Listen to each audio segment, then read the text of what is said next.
This week in Grace's Girls Club, looking a little bit different. Our very first ever duo, and even better, a mother-daughter duo, two women in STEM, different careers, but both equally as impactful. So I'm going to let our guests introduce themselves. Alice and Leah, thank you so much for being here. Introduce yourselves, tell us what you do, where you work.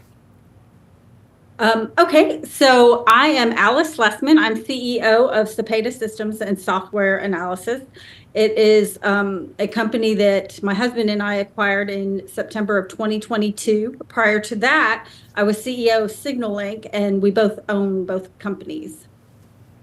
Hi, my name is Leah Lessmann, and I'm currently a cadet at the United States Air Force Academy.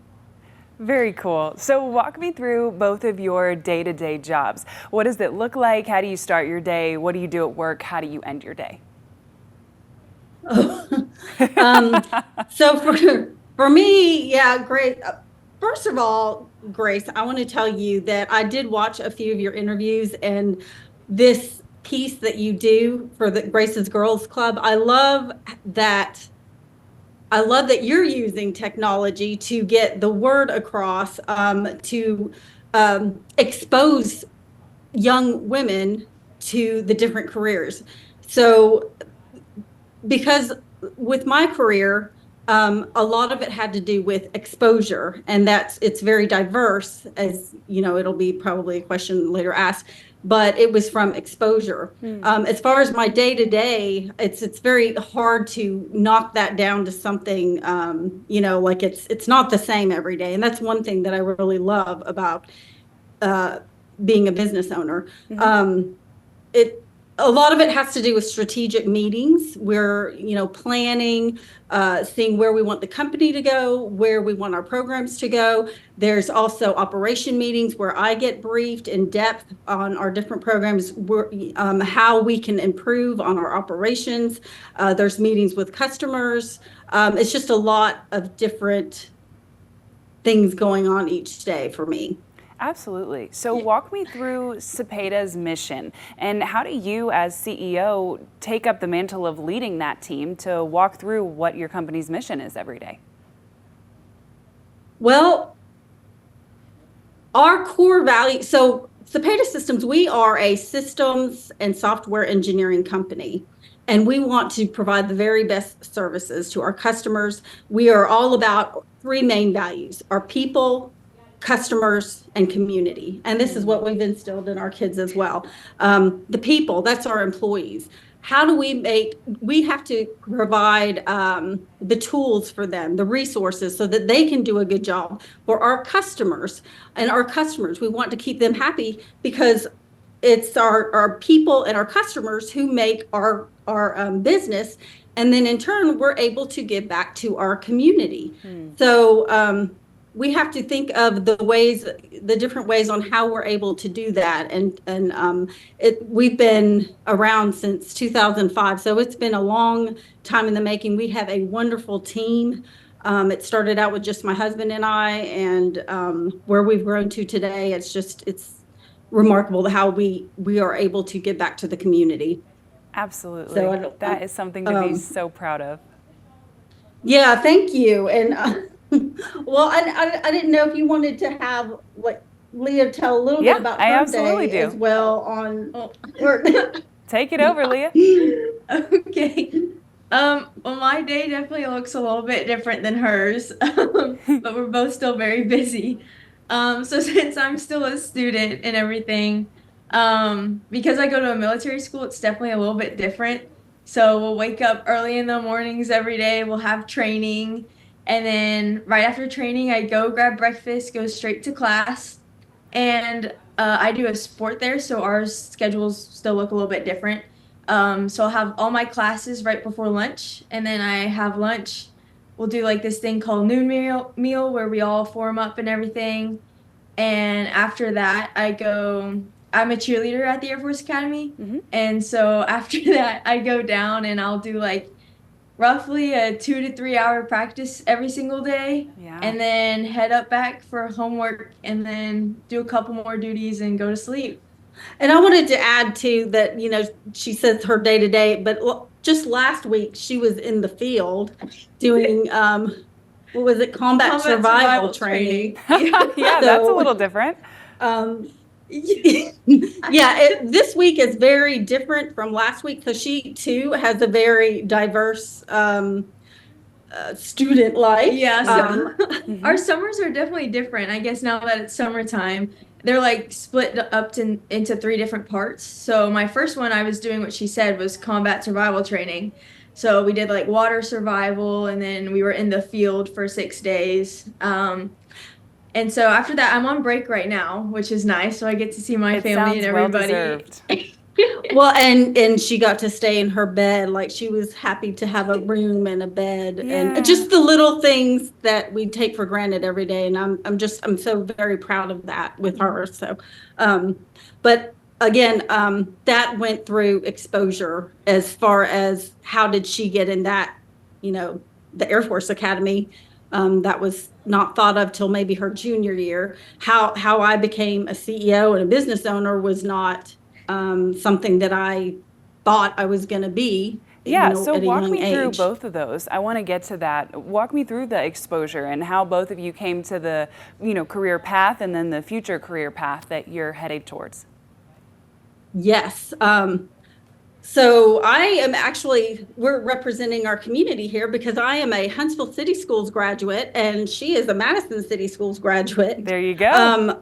I know. So I graduated from a high school called Butler, so Go Rebels. It's no longer there, but it was a Huntsville City school. Right after high school, I joined the military. My dad had been in the married, so again, the military. So again, there was that exposure. He had always said, be an engineer, and that's really all I knew. But during my time, when I went off to basic, I remember there was an incident there where someone had a seizure and there happened to be a nurse there and she just took control of the situation, helped out that person. And so it was there. I was like, you know what? I want to go back. I want to be a nurse. And so I was in the Alabama Army National Guard. And so I went back because it's a one drill weekend a month. After that, you go through this military training for I don't know, it was almost a year. You go through basic training and AIT, advanced individual training. But so when I went back and I went to University of Alabama in Huntsville, I started college there and I changed majors because I had taken a class right before I went to basic training to go towards engineering, but I went into nursing, and that ultimately was because of the exposure I got from the military part. And as you can see, the exposure I got from my dad that I knew he had been in the military. And I think that was kind of with the exposure to the military. But she, of course, we've instilled military life in her anyway, but Yes, ma'am. So yeah, like definitely seeing what all my mom was able to accomplish and everything definitely gave me inspiration and knowledge that I could do whatever I set my mind to, which I think is very big in my life, and that really helped me get where I am today. She's definitely one of my biggest role models. And so now stop laughing. So now joining the Air Force Academy too, it really made me feel like I always knew I wanted to do something a little bit different and definitely give back to the country that's given me so much. So Absolutely. Absolutely. And I love every part of that. And, and speaking to your mom, we spoke on the phone the other day and she said, we both kind of have atypical STEM experiences. But I think that's one of the things that's so key is a lot of times, and I feel like especially in the greater Huntsville area, we kind of put STEM in a bubble. And if you're not coding or you're not an aerospace engineer and both of those involved in missile defense, then you're not doing it. You're not involved in STEM. But that's so not true. And there's so many other different aspects, So I really like that you both are so passionate and so accomplished, but it's a little bit of a different journey than what some of these girls might see all around them in their day-to-day. And Grace, I'm so glad you brought that up because when I first became CEO, I was CEO of Signaling back in 2016. It was more of a spotlight, and I was very hesitant, but I'm not qualified. I'm not STEM. I wasn't an engineering major or anything like that. And then but our companies support STEM as well. Mm-hmm. And for instance, I was honored to be part of the Women in Tech founding committee. And when I was asked to be on it, and even when you had asked me about interviewing me, I was like, my background is, I don't know, is that really STEM? But actually, engineering is problem solving, and probably all of us have a little bit of STEM. And watching your other interviews, you're absolutely right. It has to do with a lot. And also back to the exposure, I got to give a little plug for Madison City Schools where Leah went. I like and that they give the exposure. There's a whole medical academy you can do there. Yes. You can do welding, and it's a little exposure. Do you like it? And you're not committed to it, and so then you go on. And I think that's so important to try to learn and get exposed to as much as you can. I completely agree. And I agree with you when you say the problem solving. That's something that has come up in every single one of these Gracious Girls Club interviews. The two things that I hear the most are you have to be able to problem solve, and not even just be able to do it, but look forward to it and seek opportunities to do it. But also you have to be able to realize that you have special soft skills as a woman in the workplace that other people don't have. But that's not something that's a negative. That's something you can use to be a positive, and you can use to bring out the best in those around you. How did both of you feel about that? I mean, one, a CEO, not especially supposed to be maybe the warmest, the fuzziest, the rainbowiest person out there. And then at the Air Force Academy, where things are definitely rough and tough, but you're paving your way, you're doing so very, very well in a very accomplished manner, and you're staying true to being the women that you are and keeping the jobs that you want without conforming. Talk to me a little bit about that. Yes, I agree. I think that having what's the word? You really need to have a dynamic group in any position. So on our team, we have a dynamic group. So I think women being introduced into the workforce, years ago, and getting more and more, and it's we think differently, not even just women, just different people from different backgrounds. You've got to have that diversity to come up with the better solutions, because if you just have a bunch of people that all think the same, grew up the same, or all a bunch of men, all a bunch of women, Right. I think there needs to be that diversity in there. And I think that the people you've interviewed, many of us have this where it's just, you'd have to be there with, I'd bring up how Leah was in the field last week, because it was just, if you see the pictures, I have to send you some. I mean, she's like laying in the grass. They've got all this stuff on her face. You'd be like, is this the thing, girl? And then she comes home to me and she's just, hey, mom, let's go get her. Just very girly. Yeah. So there's all these different sides that all of us, you don't have to be, the CEO has to be like this and very regimented. Right. I think just society is changing like that too. So I would agree. So if you want to, anything to add. Sorry, Sorry, we're probably making this interview longer than you intended. No, that's great. I do want to hear from both of you, though. Talk to me about the schooling. Alice, about the schooling you went through, the degree you have, and how educationally you got here. And then Leah, I know personally, I didn't realize that military academies had majors, had minors, focuses other than just being in the military until I was a senior in high school and my friends were embarking on that. So talk to me a little bit about your experience, and then Alice, walk me through how educationally you got to where you are today. Okay, so as you know, I graduated from Bob Jones, and that definitely really helped me. Like my mom was saying, like with exposure and everything, really helped my test taking skills, which you have to have pretty high ACT and SAT scores as well to compete to get an appointment to the academy.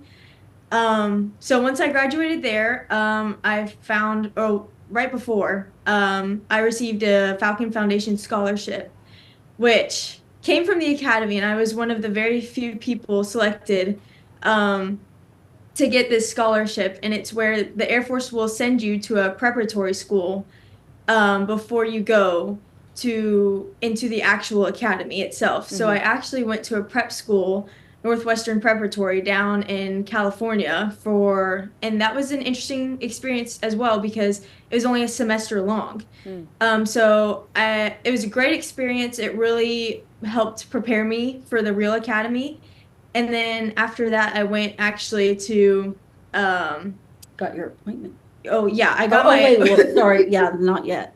I went to the University of Alabama in Huntsville. Just like me. Go Chargers. Yeah. For that one semester.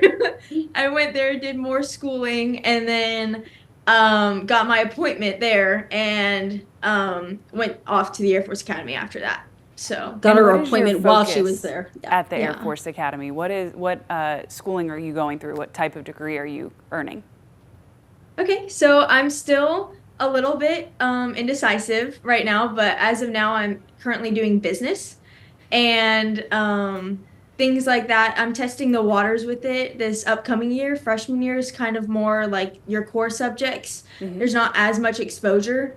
So sophomore year, I'm kind of focusing on business and management and then seeing where it takes me from there. So I'm very Absolutely. excited. We're happy to get through this first year. Yeah, the first That year was a major pretty rough. milestone. I mean, really, either Absolutely. you're and I want to add what Leah has said to me before. You really have to want it there to make it because there's some hard times, and this is the same with anybody in any career path that you're taking. If you have a focus on something, you want that end result, then you're going to grind and you're going to make it through. It's all a part of your passion. Yeah, what she's saying too is like whenever it gets tough, always remember your why. That's what they ask us all the time. They're like, why are you here? What are you doing this for? So like dig deep, and she showed me that like if you set your mind to it, like it's possible. Like just go for your big goal, start now. And you will get Absolutely. through it. And- You will and- get through it. Absolutely. I completely agree. And Leah, one last question for you. So in my mind, being in the Air Force, working with planes, working with military grade weapons, mapping out the terrain, that's a lot of STEM wrapped up, in one group. Which letter or sequence of letters in STEM, science, technology, engineering, and math, would you say you used most? Gosh, it's almost all of them. I want to say Big heavy load of all. I do lots of math there. Honestly, yeah, all of them, to Give be me some quite honest. examples. And they all come at different times too, is when I'm using them. And like I'm saying too, like even though I'm going into business, which is my passion, when I graduate, I also will get a Bachelor of Science too, Right. which is it's part of STEM. It just, Right. So give me some examples of the STEM tools that you use. Gosh. Definitely back to the engineering of the problem solving. I'm Yeah. sure for you on how are Problem you getting solving, through? that's for sure. They're always telling us to figure it out. That's their famous line. And Well, use yeah. technology. We'll use technology as well. Even within the classrooms now too, it's being brought in. Like we'll do math through like computer coding and things like that. So it's just brought in all different And that's ways. where the math is. Yeah. Yeah, because there's like simulators. Yeah, and we do things that you use, simulators. We had to take an aviation course as well, which is all virtual, which was pretty cool. So you're in like a VR headset, but you're sitting down in this thing and it moves you like you're in an actual aircraft to give you a taste into what the flying world is like. Absolutely. Absolutely. Well, I love it. oh- All right, Alice, take it away. Tell me educationally how you got to where you are today, and then walk me through what that path was like quickly. Yeah. So I got a bachelor's. I told you I wanted to go into nursing, so I ended up getting my bachelor's of science in nursing at UAH, and then I got my master's there as well. And then when long story short, I worked at Huntsville Hospital, and then I worked for a neurosurgeon. I was one of the first and only nurse practitioners in surgery. That was a whole nother Wow.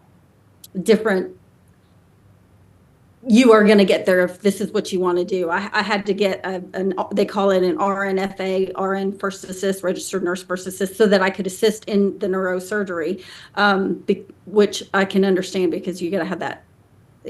You got to have some kind of certification, like I can be in the surgery. Yeah. Then I had been in the military. I continued to drill after having children, and we started our business, and I went to a Veterans Institute of Procurement program. I started researching more when I actually went from behind the scenes doing a lot of operations and being more at the forefront and more of the decision maker in the company. I seeked out education, always learning, always learning. I learn from our employees all the time. Every day I'm learning something. So I went to the Veterans Institute of Procurement. I also did the 10,000 small business, the Goldman Sachs. I was part of that class as well, cohort. And and then I also had to become an FSO, facility security officer, get a certification for that because we had to get a clearance for our business to begin with. And so I'm very mission oriented. And this is again to say to girls or ladies that whatever you want to do, whatever your path takes you, just embrace it, learn, do your very best, and if you always do a good job, you try your best at everything you do, you are going to find yourself at the next level. You absolutely are. And I'm so glad you said that.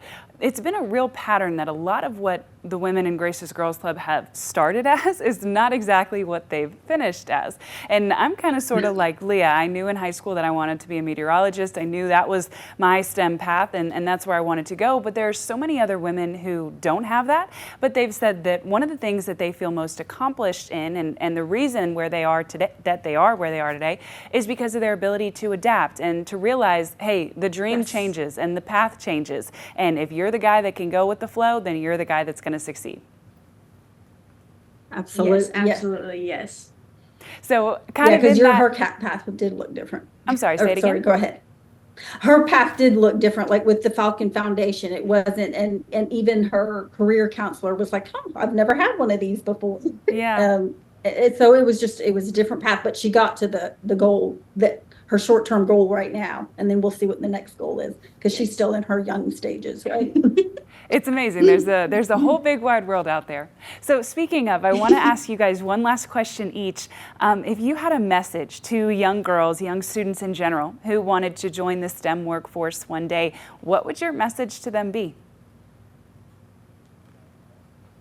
I think we've been saying it all along, find your goal, be persistent. Your path is going to change, but you keep your eye on the goal and adapt and embrace the change. Yes, adapt. And if there's challenges along the way, look at them as like opportunities to do something new, experience something new. And along the way, there's going to be people who will be like, I'm not too sure that's a good path for you, or tell you like, maybe you want to look at something else.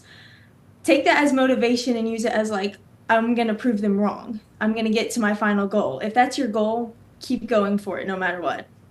Absolutely. And that's what I hope that the girls and the students who watch this video with you guys, I hope that that's what they not just hear you say, but see you living out, because you both have that path of, I decided to do this, and period, that's where it ends. I am doing it, and I'm not just doing it, I'm doing it well, and I'm gonna love it while I do it. And I hope that they're able to see that, and I know that they will be, and see both of your paths. And the other thing that I've gotten from you guys that I just love is also, don't be afraid to outstretch your limits. We all want to take on that new thing, and I know, Alice, you especially were talking about it in having this interview and being on the Women in Tech board and then being CEO of a STEM company. What makes me qualified? Why should I be able to do this? Isn't there somebody else?